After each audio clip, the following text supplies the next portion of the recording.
Nous sommes lundi 18 août 2025. Auditrices, auditeurs des programmes du studio Kalangou, bonsoir et bienvenue dans votre émission Le Niger sur Kalangou. À la présentation, je suis Mokhtar Hamadou et avec moi, Mariam Adé. Bonsoir Mariam, comment vas-tu? Je vais bien Mokhtar et toi? Je vais super bien, alhamdulillah. De l'autre côté de la vitre du studio Soumana Amadou, un clin d'œil à Issa Lawali, le technicien du jour, et Moussa Hassana, chef de cette édition. Alors, Mariam, qu'avons-nous au menu ce soir? Installez-vous confortablement dans cette émission. Nos auditeurs auront une bonne dose de la musique à 100% nigérienne. Dans la partie entretien de ce lundi, nous allons à la découverte du réseau Martaba de Birnum Konni, une union de plusieurs associations et groupements de femmes qui œuvrent pour l'instauration d'un dialogue durable entre les communautés et renforcer la cohésion sociale dans cette localité. Il y aura votre rubrique justice comme chaque lundi. Pour le reportage à deux régions de ce soir, nous allons à Arlita dans la région d'Agadez où le conseil communal de la jeunesse a initié une série de formations aux jeunes filles et aux garçons. Comme chaque jour, vous aurez votre rubrique Loti et bien évidemment de l'actualité sportive dans cette émission. Nous débutons cette émission avec la première partie de notre entretien qui s'intéresse au réseau Martaba de Birnum Konni. Et oui, Mariam, avant d'écouter la première partie de l'entretien, on va d'abord souffler en musique et nous allons écouter cette belle mélodie de Feu El Hadji Maman Taya avec son titre phare Yani.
Vous écoutez Yani de Feu El Hadji Maman Taya. À travers ce titre, le chanteur a voulu rendre un hommage mérité à sa maman. Feu El Hadji Maman Taya est né en 1951 et décédé le 23 août 1987 à Niamey. Musicien, chanteur, il était une figure emblématique de la musique moderne nigérienne dont il fut un pionnier. Très inspiré par la musique afro-américaine, son groupe finit par s'imposer dans les années 70 dans la ville de Zander à l'époque, élève maître à l'école normale Mohamed Askia de Zander. Sa première apparition en tant qu'artiste, il l'a faite avec son ami Feu Oumarou Hadari, ancien ministre de la Culture, devant les autorités régionales de Zander à l'époque. Taya devient par la suite un véritable chef d'orchestre et adopte ce manteau jusqu'à sa mort. Sous la direction du frère aîné de l'artiste, les anciens normaliens se retrouvent pour former successivement les groupes suivants, les ambassadeurs, l'orchestre de la caravane et l'international de la capitale. Il a à son actif le prix d'Angourm, le plus prestigieux de la musique moderne nigérienne. Il utilisait tous les instruments de la musique dans son orchestre. Ces chansons continuent encore à marquer les consciences des mélomanes nigériens.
Après cette pause musicale, on enchaîne avec la première partie de notre entretien du jour. Face à la montée des tensions entre agriculteurs et éleveurs aggravées par l'insécurité et les difficultés liées à la gestion des ressources, plusieurs associations des femmes de Birninkoni, région d'Ottawa, ont décidé de s'unir à cette volonté commune et née une nouvelle organisation, le réseau Martaba. Et oui, Mariam, l'objectif de la création de cette union est d'instaurer un dialogue durable entre les différentes communautés, renforcer la cohésion sociale et contribuer à la prévention des conflits dans les zones rurales. Dans cette première partie de notre entretien, Madame Lariatou Maman, secrétaire générale du réseau, revient sur la genèse de cette initiative. Elle est interrogée par Haruna Ibrahim. Rezo Martaba dai ƙungiyoyi ne na mata da suka haɗa kai suka ce ya kamata su haɗu su samu su yi rigakaihi cikin tashin hankalin ga da adakwai ɗaiɗai. To ya kamata su haɗu su ma su kawo gudunmuwan nasu a cikin matsalan ke shaye-shaye da ake yi na yara da wanga yaƙe-yaƙe wanga da wadda kidnapping duk da ake yi. Za mu iya sanin adadin ƙungiya nawa ne suka haɗa suka girka Rezo Martaba? To farko ƙungiya 10 ce suka haɗu a nan Kwanni. Ana nan cikin tahiya na tahiya an ƙaro an su ƙungiya sun kai kungiya 4 da suka karu yanzu a nan muna da kungiya 14 a nan garin Kwanni wanda ke nan cikin Rezo Martaba. Ana da shi a nan Kwanni, muna da komin din Tsarnawa, Bazaga da Alila. Wani aikace ne kuke gabatarwa a kungiyar Rezo Martaba? Dai muna waye mata kai, muna shine a cikin sensibilisation, muna mahawara dialogue communautaire muna yin wani. Kuma bayan shi akwai AGR da ita kungiyar Martaba take yi ma mata, tana kawo musu taimako, tana ba su kayan aiki, tana gwada musu kuma wa'ansu ayyuka. Kawai ita Rezo Martaba nan an yi ma mata, an koya musu ɗinki, an koya musu yin sabini, an buɗe mata, 'yan mata kuma salon can wurin wanke kai, duk a nan Kwanni mun yi shi. Babu bangaren matasa maza ko kuma mata ne kawai aka baiwa wannan taimako? Hadda maza mun ka hada, dan lokacin da aka yi waye kan ma mata aka koya musu ɗinki, wa'ansu sun ba da shawara suka ce dami ba hadda maza ba, to hadda maza an kara. Kawai cikin kumin din Tsarnawa da aka koya miki na hadda maza aka koya ma, Tsarnawa da Alela da Bazaka duk hadda maza aka koya ma. To a nan Kwanni dai ne mu mata ne muka koya ma. A cikin waye kai da kuke yi an samu haka raguwar harkar kidnapping ko ta'addanci ko wani abu makamancin haka?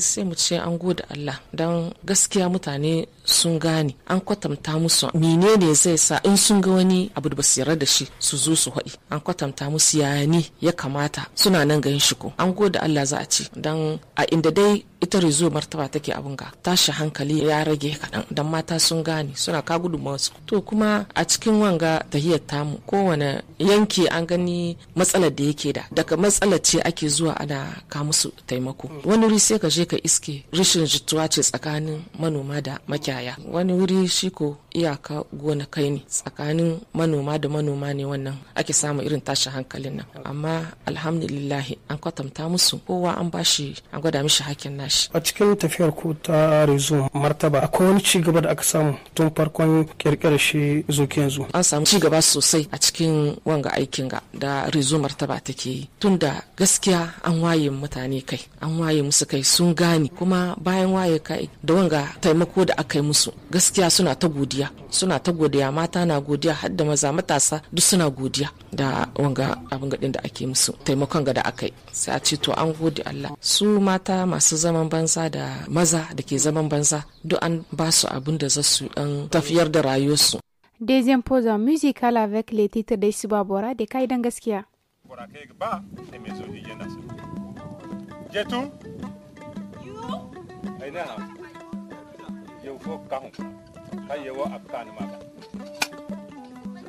Alaka irma kubeni matkanna hima orma wala orkul mai kay gokne alwaso kange na beri cherbande chin sekan alferno e mo alferno nirmi hijon nor kono sem scherchendi alinde di chere to am samtila some albone matkawe la la la la I see Babora when you been coming no rota. I see Babora no more he get your Mabuhabora. Mandi Bawa in Negomare Samba Sango Macamfundo.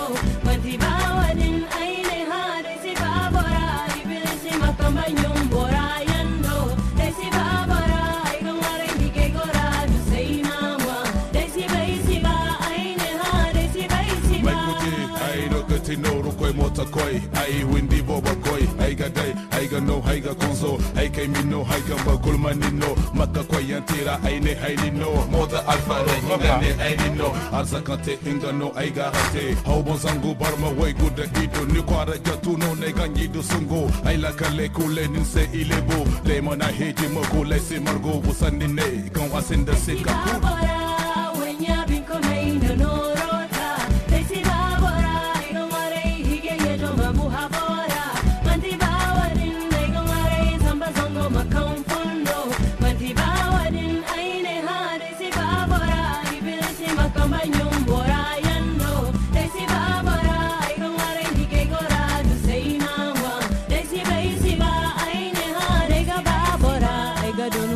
no gadangara you nega babora tapi nega dara sir window me ay wa mai sidai sima nega babora ay gelala mo hauga turu gadan chiro gai bonyalandi hawayai na norota badai kai sibe gyase. Vous écoutez le titre emblématique de Kaidangaskia KG2 en abrégé. Le groupe a été créé en 2006, un peu avant le départ de certains éléments du premier groupe Kaidangaskia aux États-Unis le 26 juin 2006. Au départ, Kaidangaskia était un groupe masculin. Après, Umaru Issoufou, alias Feno, l'éminence grise de ce groupe emblématique, lui a donné une nouvelle dimension, une nouvelle couleur avec l'intégration de Safia au sein de la formation. KG2, Kaidangaskia 2, c'est donc Castro, Safia et Feno. Kaidangaskia a été le premier groupe de rap à représenter le Niger à l'étranger. Le premier groupe musical à créer un studio d'enregistrement au Niger.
Après cette balade musicale, retrouvons la deuxième partie de notre entretien du jour.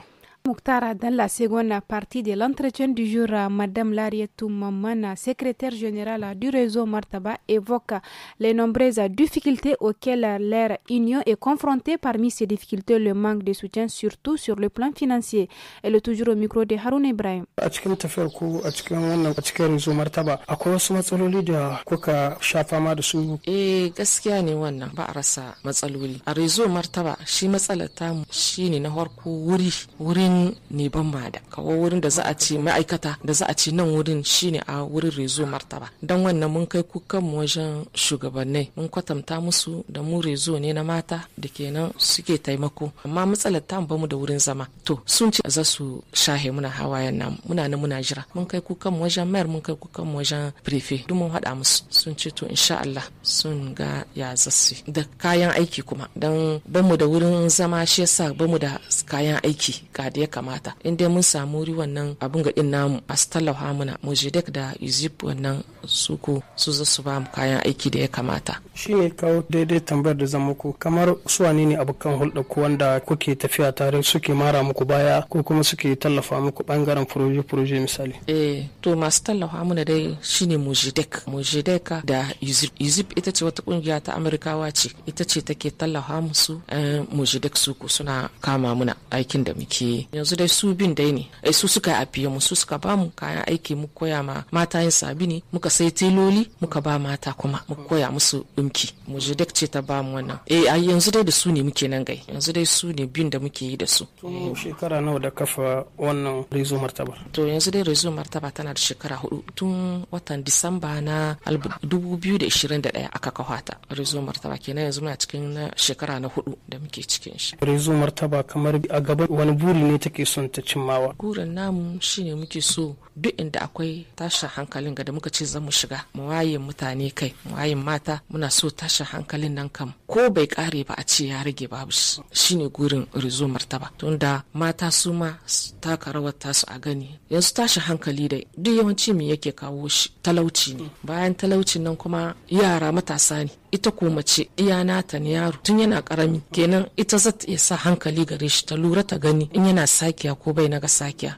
me yake naga sam, kuma in mijinta ne ma tana gane. Shi yasa muke ce mu kawo abin gadin ga mata za a waye ma kai, dan in an waye musu kai su sun gani in akwai wani sakewa ga 'ya'yan nasu ko ga mai gidan nasu, kenan suna iya jawo hankalin su kwatanta musu da wannan abin da suke yi ba abin kwarai bane. Karshe wani sako gare ku ga al'umma? Sako na shine a daidai wannan lokaci da ake samu rikici tsakanin manoma da makiyaya lokacin tashin daji, shine kowa ya san abin ga matsayin nashi. Kai manomi ka san da ba a kwashe kaya a cikin daji, kenan ka dakanta kacin ka zo da bisashen naka. Kai ko manomi lokacin da aka baka kai ka kwashe ka samu ka ba makiyayi wuri shi ma ya samu ya shigo da dabbobin nashi. In an yi banna a daina daukar doka, don mutum bai iya daukar makan shi doka, ya kamata a bar hukuma ta yi nata aiki, don daukar dokar nan shine yake kawo matsala kwarai, yake ka tashin hankali. To shine muke waye musu su bar dauka da kansu fansa, a bari hukuma ta yi, kowa sai a bashi hakkin shi.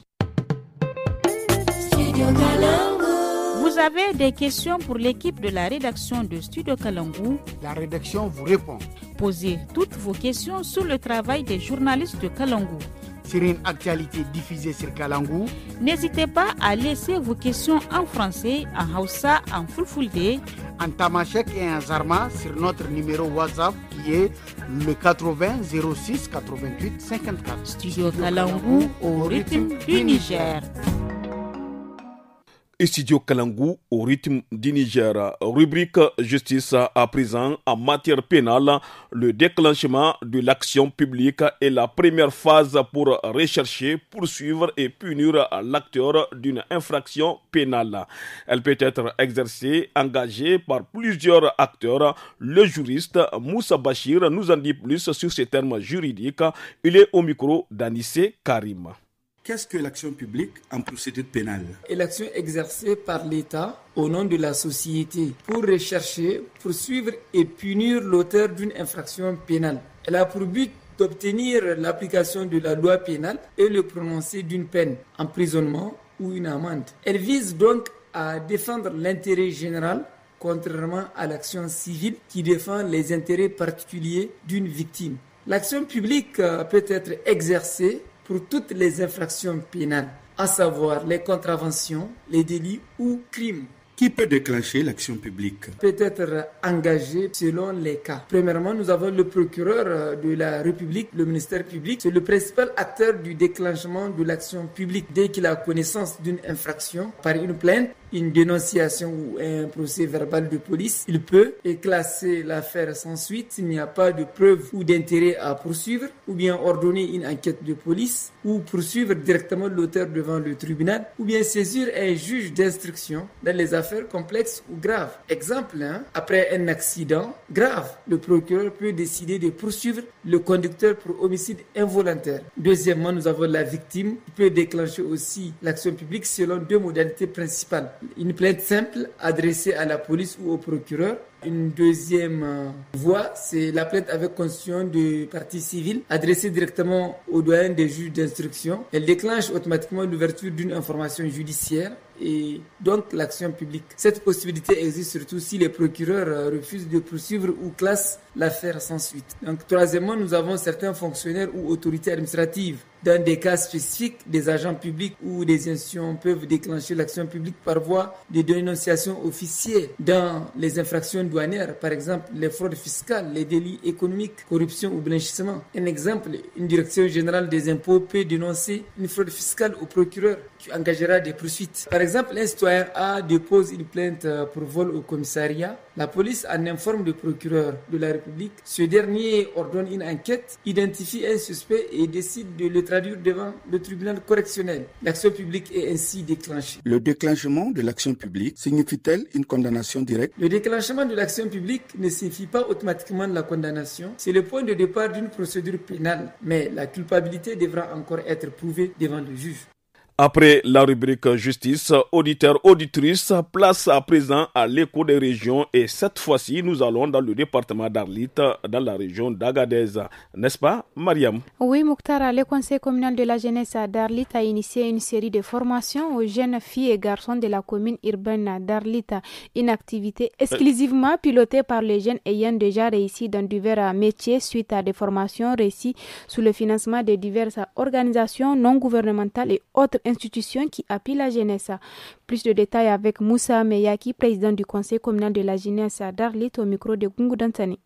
Nous avons lancé aujourd'hui une promotion que nous appelons les jeunesses auto-emploi.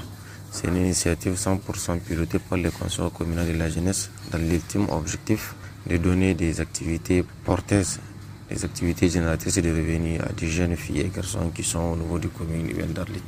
L'objectif étant de former des jeunes aux activités telles que pâtisserie, couture, make-up, soudure, mécanique, électricité, énergie solaire, informatique et permis de conduire aussi, parce qu'il faudrait le dire, il y a beaucoup de jeunes qui conduisent, mais ils n'ont pas de permis de conduire, donc on s'est dit que c'est important de l'insérer. Donc pour le permis, nous avons eu un partenariat avec une auto-école de la place qui nous a facilité et réduit beaucoup pour faire cette promotion.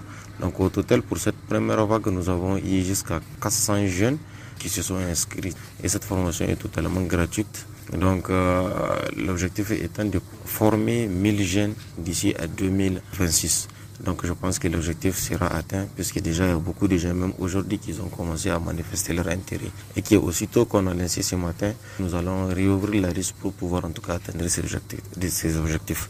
Donc en gros nous voulons Inch'Allah former 1000 jeunes et que je pense que ça sera atteint puisqu'il y a jusqu'à 14 filières qui sont concernées et il y a beaucoup d'engouement aujourd'hui au niveau de l'enseignement et qu'il y a beaucoup de jeunes filles et jeunes garçons qui ont accepté de vraiment chercher à avoir et à maîtriser des activités porteuses.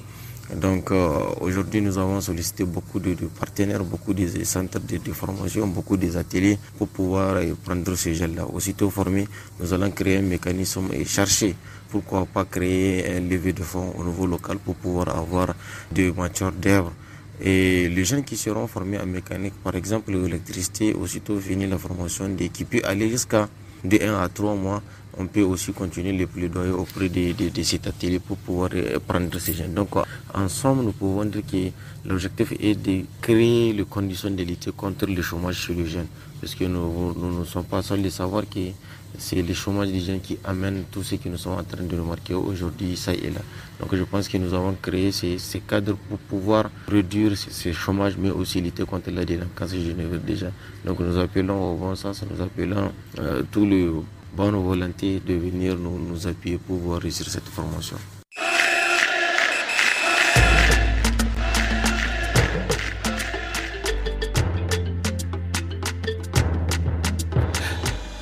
Après la rubrique Éco des régions, place à présent à la page sport avec notre chroniqueur sportif du jour, Alassane Abdou. Bonjour.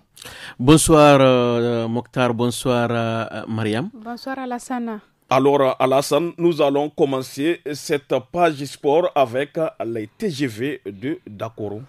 Oui Mokhtar, lancement le jeudi passé, 14 août 2025 à Dakoro du tournoi des grandes vacances TGV par le secrétaire général de la préfecture de Dakoro, dénommé Coupe du Préfet, un événement sportif placé sous le thème activités sportives et culturelles comme vecteur de la promotion de la paix et du renforcement de la cohésion sociale.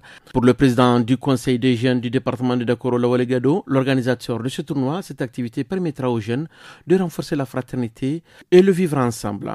Lawale Gado, que je vous invite à suivre.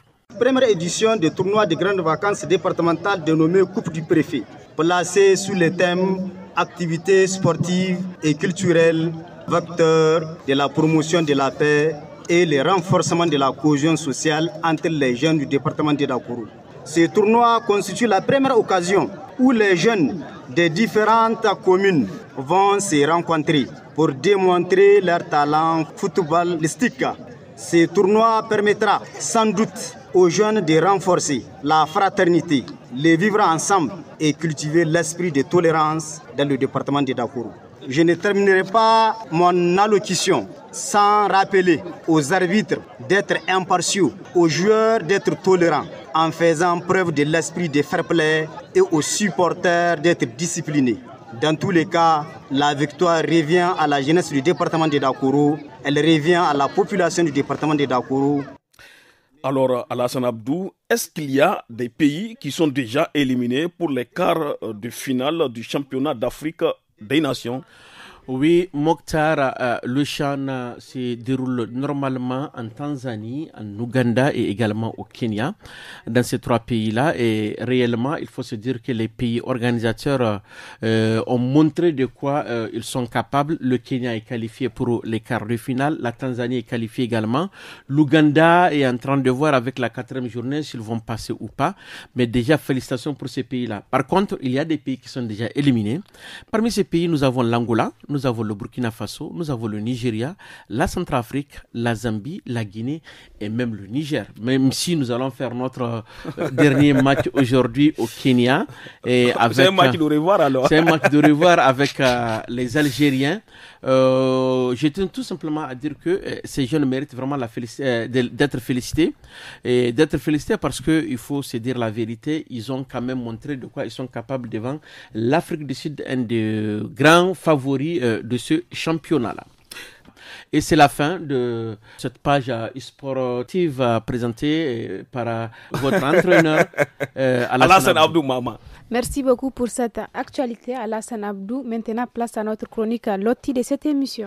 Et oui, Mariam, dans le Loti d'aujourd'hui, l'équipe femme du studio Kalangou aborde la question des dépenses ostentatoires que les jeunes mariés font supporter à leur futur époux dans le cadre de la cérémonie du mariage qui doit sceller leur union. En effet, Mokhtar a des sommes exorbitantes souvent pour des futilités. L'équipe femme du studio Kalangu s'est intéressée à la question. Écoutons-les.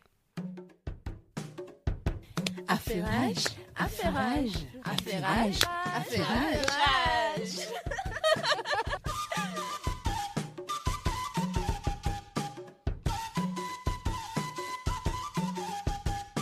J'en ai ras-le-bol. Wallah, je n'en peux plus. Où vais-je trouver toute cette somme? À chaque fois, vous ne faites que me demander de l'argent. Le jeune marié. Mon cousin, qu'est-ce qui ne va pas? On t'entend depuis la porte.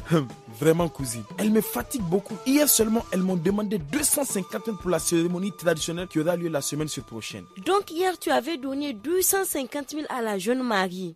Donc, oui. À moi, je pense que c'est trop, hein? Oui, c'est avec ça, elles vont faire la décoration, la sonorisation, l'invitation des artistes percussionnistes, la tenue traditionnelle de la jeune mariée et des filles d'honneur aussi. Ah, d'accord. Donc, maintenant, c'est quoi le problème? Cousine, le problème est que la jeune mariée vient tout juste de m'appeler pour me demander d'apporter 500 000 francs encore pour les 2 autres cérémonies traditionnelles restantes. 500 000? Hey. Elle croit que tu ramasses l'argent ou quoi? Vraiment, c'est trop. Attends, donc si je comprends, elles veulent faire 3 cérémonies traditionnelles pour un seul mariage? Justement, Wayna. Ah, attends. Pourquoi faire autant de dépenses? Ils auraient dû programmer les 3 cérémonies traditionnelles ensemble. Ce n'est pas mieux. Exactement. C'est ce que j'essaie d'expliquer à ma future femme. Mais elle refuse catégoriquement de comprendre. Anifa a refusé. Wallahi, cousine, elle refuse. Attends, sors ton téléphone et appelle-la. Je lui parlerai personnellement. Oui, c'est quoi ces manières? Faire 3 cérémonies traditionnelles pour un seul mariage. Elle croit qu'on ramasse l'argent ou quoi? Allô? Oui, chérie, comment tu vas? Justement, je t'appelle concernant les 3 cérémonies traditionnelles. S'il te plaît, chérie, on en a déjà parlé. Ça sera 3 cérémonies traditionnelles successives. On ne peut pas les faire ensemble.